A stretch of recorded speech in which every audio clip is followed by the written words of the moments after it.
அனைவருக்கும் வணக்கம். Welcome to world village cookery channel. எல்லாரும் எப்படி இருக்கீங்க? நாம இன்னைக்கு பார்க்க போற ரெசிபி ஒரு அருமையான புடலங்காய் கூட்டுக்கறி. புடலங்காய் கூட்டுக்கறி ரொம்ப சிம்பிளா யார் வேணா ஒரு 15 நிமிஷத்துல சூப்பரா செஞ்சு இறக்கிடலாம். செம்ம டேஸ்டா இருக்கும். சாப்பாட்டுக்கு நம்ம சைட் டிஷ்ஷாவும் யூஸ் பண்ணலாம். சாப்பாட்டு மேல போட்டு கொஞ்சம் நெய் ஊத்தி சாப்பிட அவ்வளோ பிரமாதமா இருக்கும். அதே மாரி சப்பாத்தி, பூரிக்கு சப்ஜி மாரி சைட் டிஷ்ஷா வச்சுன்னு சாப்பிட்டா வேற லெவல்ல இருக்கும்.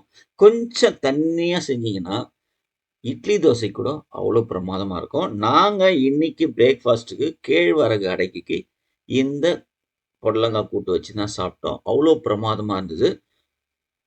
வாங்க இந்த அருமையான புடலங்காய் கூட்டுக்கறி எப்படி செய்யுதுன்னு பார்க்கலாம். அதுக்கு முன்னாடி நம்ம சேனலை சப்ஸ்கிரைப் பண்ணாம இருந்தீங்கன்னா, தயவு செய்து சப்ஸ்கிரைப் பண்ணுங்க. பக்கத்துல பெல் ஐக்கான் வரும். அதையும் பிரஸ் பண்ணுங்க. முக்கியமா இந்த வீடியோவை ஸ்கிப் பண்ணாம முழுசா பாருங்க. இந்த புடலங்காய் வந்து நம்ம ஆர்கானிக் கார்டன்லயே இந்த ஆடி மாசம் விதை விதைச்சோம்ல, அதில் முதல்ல விளைஞ்சது வந்து புடலங்காய் தான். கரெக்டாக 2 காய் நல்லா அருமையாக பச்சை பச்சேன்னு வளர்ந்துருந்தது. அதை கட் பண்ணிட்டு அதை வச்சு தான் நாம் இன்னைக்கு இந்த புடலங்காய் கூட்டுக்கறி செய்ய போகிறோம். இது வந்து மொத்தமாக ஒரு 500லேருந்து ஒரு 550 கிராம் வெயிட் இருந்தது.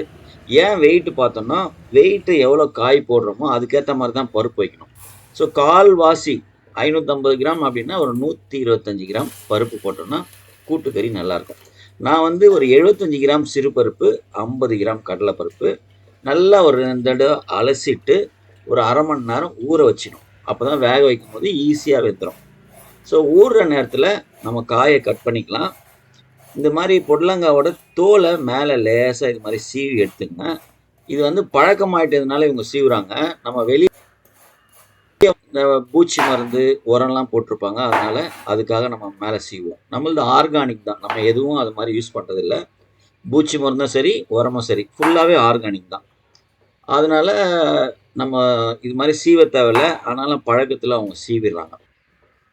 அப்புறம் இது மாதிரி பாதியாக கட் பண்ணிவிட்டு உள்ளே வந்து இது மாதிரி பஞ்சு மாதிரி இருக்கும், விதை ஒரு மாதிரி புசு புசு புசுன்னு இருக்கும். அதை இப்படி சும்மா கையில் அப்படி எடுத்தாவே வந்துடும். அதை அப்படியே எடுத்துருங்க.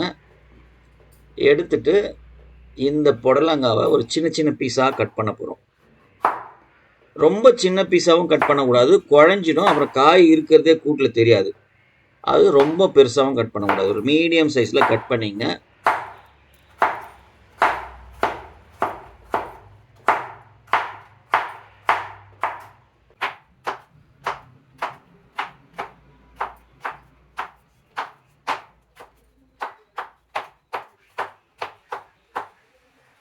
ஒரே ஒரு மீடியம் சைஸ் வெங்காயம், அதே மாதிரி ஒரு மீடியம் சைஸ் தக்காளி. ஒரு வெங்காயம் ஒரு தக்காளி போதுமானது. இது எல்லாத்தையும் கட் பண்ணி ரெடியாக வச்சுக்கிட்டிங்கன்னா அப்படியே பருப்பு வேக வச்சுட்டு இதை அப்படியே போட்டு திருப்பியும் ஒரு தடவை நம்ம காயெல்லாம் தனியாக வேக வைப்போம். ஒரு சின்ன துண்டு இஞ்சி, ஒரு 10 பல்லு பூண்டு. பேஸ்ட்டாக அரைக்கக்கூடாது, இது மாதிரி இடித்து வச்சுக்கணும். அப்போ தான் வந்து இதை வந்து நம்ம தாளித்து போடும் போது கூட்டோட டேஸ்ட்டு வேறு லெவலில் இருக்கும். இப்போ நம்ம ஊற வச்சுருக்க பருப்பை வேக வச்சிடலாம். கொஞ்சமாக தண்ணி ஊற்றிங்க, ரொம்ப தண்ணி ஊற்ற தேவையில்லை. ஏன்னா கூட்டு ரொம்ப தண்ணி இருந்ததுன்னா கூட்டு மாதிரி இருக்காது, குழம்பு மாதிரி ஆகிடும். அதில் ஒரு 1/2 ஸ்பூன் மஞ்சத்தூள், கொஞ்சம் போல் எண்ணெய் போட்டுட்டு 2 விசில் தான், ரொம்ப விசில் வைக்கக்கூடாது, வேக வச்சிடலாம். வேகிற நேரத்தில் நம்ம ஒரு பேஸ்ட் ரெடி பண்ணிடலாம். நான் வந்து ஒரு 1/4 கப்பு தேங்காய் பூ, அதுலேயும் கொஞ்சம் தனியாக எடுத்து வச்சிங்கன்னா அது எதுக்குன்னு நான் அப்புறமா சொல்கிறேன். அப்புறம் ஒரு ஸ்பூன் ஜீரகம், ஒரு 5 பச்சை மிளகாய் நல்லா ஃபைன் பேஸ்ட்டாக அரைச்சிக்கலாம். இப்போ பாருங்கள், பருப்பு நல்லாவே வெந்துட்டுருக்கும். ஓப்பன் பண்ணி பார்க்க போகிறோம். சூப்பராக வந்துடுச்சு. இதில் என்ன நான் பார்த்தீங்கன்னா, சிறு பருப்பு நல்லா குழைய வெந்துடும், கடலைப்பருப்பு நெத்தாக இருக்கும். அப்படி தான் இருந்தால் தான் கூட்டு வந்து சாப்பிட்றதுக்கு நல்லாயிருக்கும். இப்போ திரும்பவும் நம்ம பற்ற வச்சுட்டு கட் பண்ணி வச்சுருக்கோம்ல எல்லா காய்கறி, வெங்காயம், தக்காளி, இது எல்லாத்தையும் இந்த பருப்போடு சேர்த்து போட்டுங்க. கொஞ்சம் போல் தண்ணி சேர்த்துங்க, நிறைய சேர்க்க வேணாம், புடலங்காயிலேயே தண்ணி இருக்கும். அதனால் நல்லா மிக்ஸ் பண்ணிவிட்டு கொஞ்சம் போல் தண்ணி சேர்த்துட்டு இதை வந்து ஒரே ஒரு விசில் நம்ம வேக வைக்கணும்.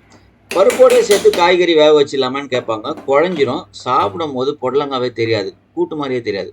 ஒரு மாதிரி குழம்பு ஜாம் மாதிரி ஆகிடும். ஸோ ஒரே ஒரு விசில் தனியாக பருப்போடு சேர்த்து வேக வச்சுங்க. பார்த்தீங்கன்னா ஒரு அரை வேக்காடு வெந்திருக்கும்.